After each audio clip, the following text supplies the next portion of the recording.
Shalom, kita masih dalam suasana Natal. Jadi saya ucapkan selamat hari Natal, Merry Christmas. Dan kita perlu ingat, Christmas is about Christ. Ya, jadi Natal adalah tentang Kristus. Dan di suasana Natal ini ada banyak lagu Natal yang saya suka ya. Kadang-kadang yang memang betul-betul mencerminkan tentang berasal dari Alkitab ya, tentang arti Natal, tapi kadang-kadang juga itu lagu hanya menceritakan tentang suasana Natal. Memang menarik ya, lagu-lagunya bagus-bagus, dan ada juga lagu-lagu yang kata-katanya bagus ya, walaupun kelihatannya bersifat umum, tapi ini bagus ya. Salah satu lagu adalah lagu ini ya. Saya tiba-tiba tadi di jalan mendengarkan lagu ini ya, Count Your Blessings. Kata-katanya bagus sekali ya. Count your blessings instead of sheep. Apa artinya ya? Hitunglah berkat-berkatmu dan jangan nggak perlu atau jangan hitung dombanya ya. Kira-kira kayak begitu. Nah ini teksnya nih ya. When I'm worried and I can't sleep. Ketika saya khawatir dan saya tidak bisa tidur, mungkin karena stres ya, karena persoalan yang sedang dihadapi, ya mungkin ada hutang yang belum selesai, atau ada anggota keluarga yang punya masalah ya, jadi membebani pikiran kita. Nah dikatakan di sini, I count my blessings instead of sheep. Saya menghitung berkat-berkat yang saya peroleh, bukan saya hitung domba ya, domba-domba yang ada ya, tapi saya hitung berkat-berkat saya ya. And I fall asleep, lalu saya tertidur sementara saya menghitung berkat-berkat tersebut. Counting my blessings ya, menghitung berkat-berkat saya. When my bankroll is getting small, apa artinya? Ketika uang di tangan saya ini berkurang, ya, mungkin cadangan dana itu semakin kecil. I think of when I had none at all, ya. Saya berpikir ketika saya pernah tidak punya apa-apa sama sekali, ya. And I fall asleep counting my blessings, ya. Saya tertidur sementara saya menghitung berkat-berkat saya. Lalu dikatakan di sini, I think about a nursery and I picture curly heads. Saya mengingat, berpikir tentang satu kamar ya, kamar anak atau pelayanan ya, nursery, jadi kamar anak-anak. And I picture curly heads, dan saya membayangkan itu kepala-kepala anak-anak itu yang rambutnya keriting. And one by one I count them as they slumber in their beds. Dan satu persatu saya menghitungi mereka sementara mereka itu tidur di tempat tidur mereka. Lalu berikutnya, if you're worried and you can't sleep, jika Anda khawatir, Anda takut, Anda khawatir ya, dan Anda nggak bisa tidur, just count your blessings instead of sheep. Coba hitung aja berkat-berkatmu dan jangan hitung domba yang ada padamu. And you'll fall asleep counting your blessings. Dan Anda akan tertidur sementara menghitung berkat-berkatmu. Ini lagu yang menarik ya. Jadi setiap orang itu dalam kehidupan pasti punya masalah. Entah itu orang yang gak punya pekerjaan, atau orang yang mungkin pekerjaannya punya penghasilan gak seberapa, ataupun orang yang kaya, yang sangat kaya. Mereka semua punya masalah. Nah, masalah itu seringkali membebani pikiran kita.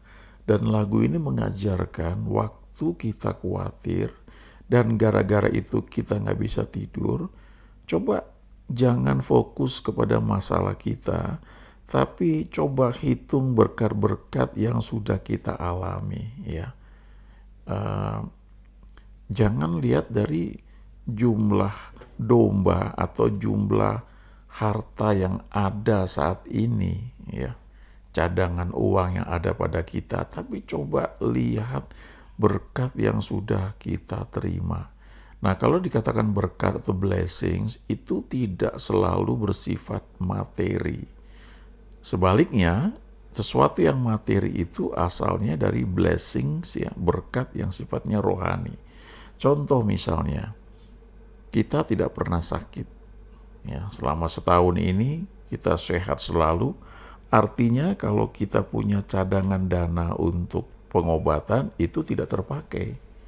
Kalau di perusahaan itu jelas ya, kalau kita membuat satu budget ya untuk tahun depan, kita membuat anggaran itu.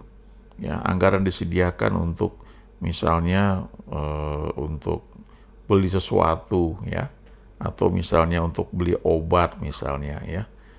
Nah, ternyata selama setahun karyawan nyaris nggak ada yang pernah sakit sehingga membutuhkan obat yang diperlukan di kantor ya, mungkin seperti P3K. Nah, jadi ternyata anggarannya bisa di stop dulu ya. Kira-kira seperti itu. Nah, itu namanya count our blessings, menghitung berkat-berkat kita. Contoh lain lagi ya, misalnya kita punya sesuatu ya yang kita nggak pernah bayangkan, tiba-tiba dapat berkat ya. Tiba-tiba kita dapat job misalnya, kita dapat trip ya, entah dari kantor, dari pelayanan untuk misalnya melayani ya, atau kalau orang yang suka memimpin tour ya, tiba-tiba dia dapat job untuk memimpin tour ke beberapa tempat dan memang dia enjoy, ya itu salah satu blessing ya yang mungkin nggak pernah terpikir. Nah, hitung berkat-berkat kita itu dan sampai tertidur ya. Jadi artinya isi pikiran kita ini dengan hal-hal yang baik yang Tuhan memang sudah kerjakan dalam hidup kita. Dalam bahasa Indonesia ada juga lagu yang judulnya Hitung Berkatmu Satu Persatu ya. Bila kata-katanya kayak begini ya, bila hidupmu dilanda topan deras dan hatimu bimbang, hatimu khawatir, hitung berkatmu satu persatu, jangan lupakan jumlahnya ya. Nah, kalau perlu ditulis ya, buat semacam ambil kertas ya, buat semacam tabel lalu catat ya. Apalagi kalau akhir tahun ya, atau akhir bulan, atau pada saat malam mau tidur ya, kita ingat-ingat apa yang kita lalui sepanjang hari ini.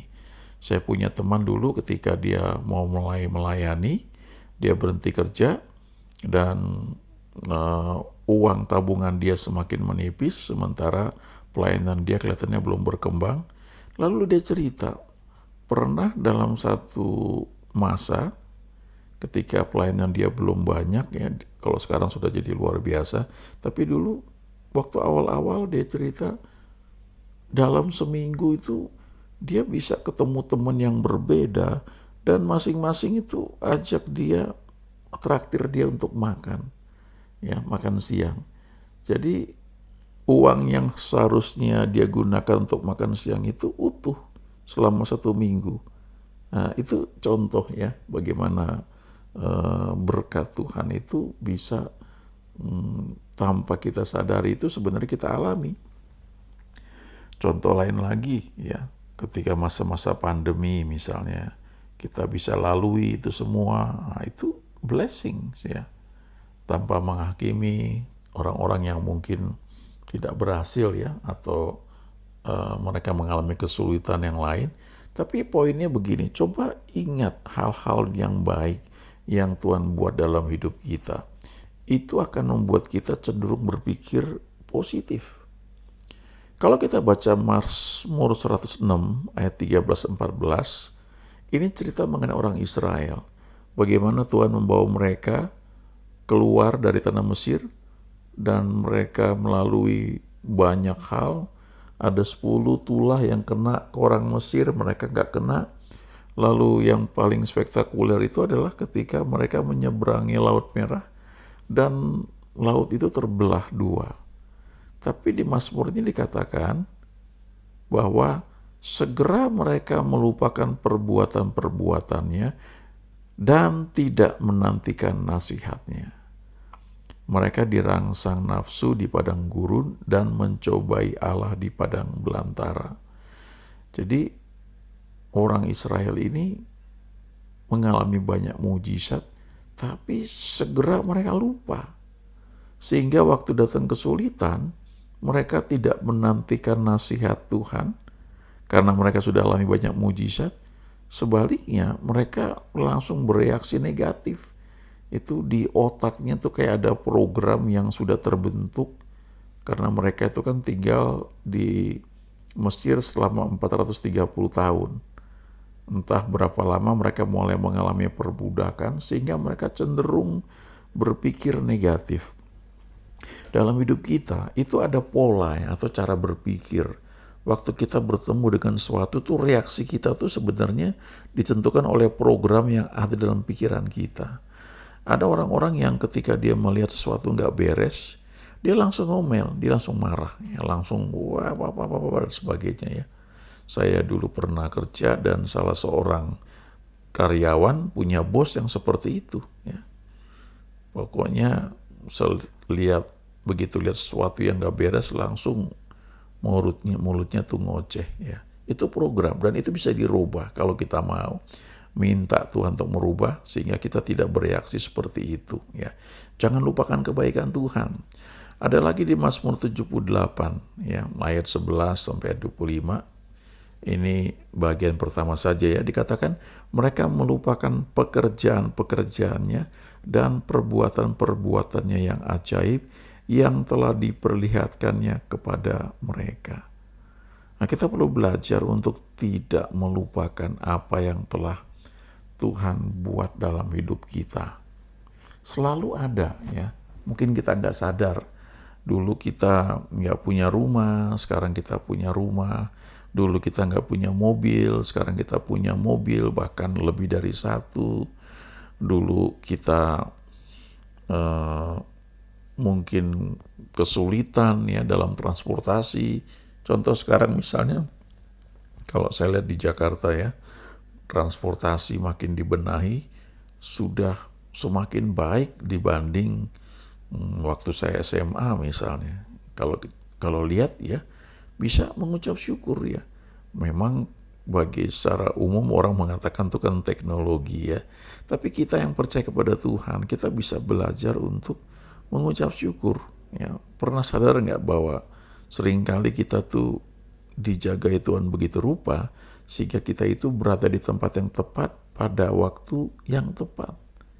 Ya, itu blessing, ya, itu berkat yang seringkali tidak bisa dinilai dengan uang, nggak bisa, ya. Itu yang namanya blessing, yang namanya berkat.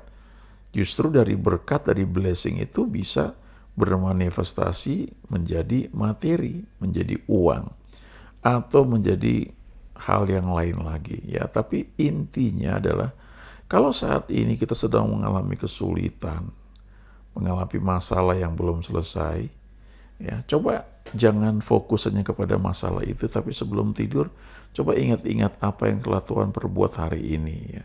Bagaimana kita bisa menikmati makanan pagi ya, breakfast kita, bagaimana kita bisa menikmati perjalanan, lalu makan siang kita. Mungkin sederhana, tapi kita bisa makan. Kita mengucap syukur. Karena ada banyak orang yang kesulitan untuk makan. Ada juga orang yang tidak sulit untuk membeli makanan, tetapi dia tidak bisa makan sebagaimana manusia normal. Ada orang-orang yang karena kondisi penyakit yang sedang dihadapi, maka makanannya hanya bisa masuk lewat infus atau mungkin lewat satu alat yang dimasukkan ke dalam mulut. Jadi lidahnya tidak mengecap rasa dari makanan tersebut. Jadi belajar mengucap syukur. belajar melihat berkat Tuhan dalam hidup kita, itu akan membuat iman kita itu naik. Ini pelajaran dari Daud, salah satunya dari Mazmur 103 ayat 2. Dia berkata, "Pujilah Tuhan, hai jiwaku, dan janganlah lupakan segala kebaikannya." Nah, Daud bukannya nggak pernah mengalami masalah, tapi dia belajar dan dia berkata, "Pujilah Tuhan, hai jiwaku, jangan lupakan segala kebaikannya." Ini salah satu hal yang perlu kita ingat. Ada juga di Mazmur 42, ya, ketika dikatakan di situ, penulis Mazmur, "Ketika jiwaku gundah gulana, ketika aku mengalami kesulitan, inilah yang hendak ku ingat, bagaimana aku berjalan maju dalam kepadatan manusia dan mendahului mereka yang hendak mengadakan perayaan." Jadi pemazmur ini ketika mengalami kesulitan, dia ingat bagaimana ketika dia semangat dalam melayani, dalam datang beribadah. Dia mengingat masa-masa seperti itu. Dan seperti Daud di Mazmur 103 ayat 2 ini, kemudian ya kita bisa belajar. "Pujilah Tuhan, hai jiwaku, janganlah lupakan segala kebaikannya." Saya punya banyak pengalaman, ya saya percaya tiap orang pasti punya banyak pengalaman bersama Tuhan. Tapi ada beberapa hal, ya cukup banyak ya, yang merupakan momen-momen yang luar biasa buat saya.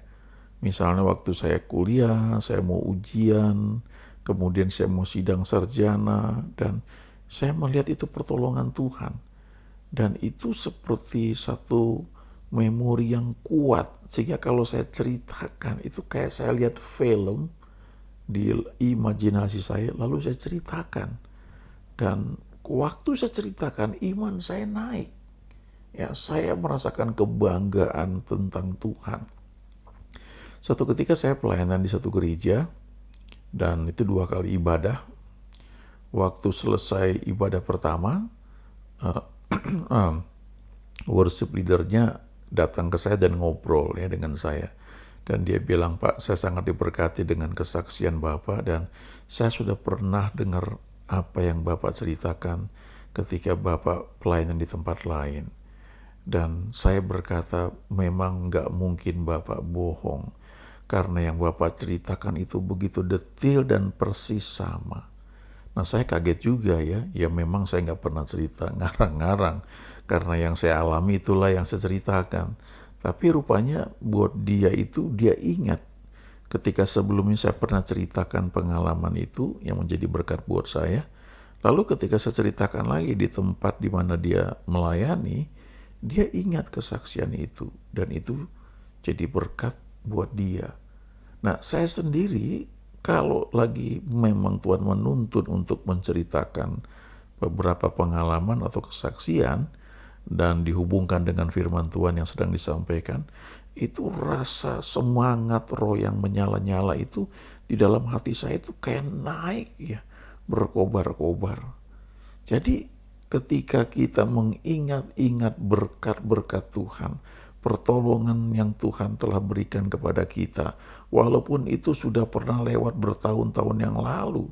Bahkan kalau saya ingat pengalaman saya kuliah itu sudah lebih dari 30 tahun yang lalu. Tapi kalau diceritakan, itu masih sangat menggairahkan. Nah, jadi ketika sedang masa-masa sulit ya, coba belajar untuk menghitung berkat yang Tuhan berikan. Ya, kita melihat hal-hal yang Tuhan kerjakan. Kalau saat ini misalnya kita masih kesulitan dalam hal entah banyak ya, ada orang soal pekerjaan, ada yang soal mungkin sedang bergumul untuk bisa meraih kesembuhan yang sudah menjadi bagiannya. Coba mengucap syukur untuk hal-hal yang sudah Tuhan lakukan ya. Fokus kepada hal tersebut dan ucapkan syukur. Maka kita akan melihat bahwa Tuhan itu memang baik, selalu baik.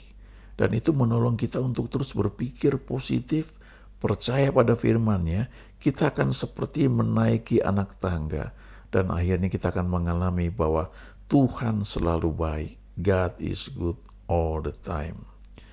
Amin.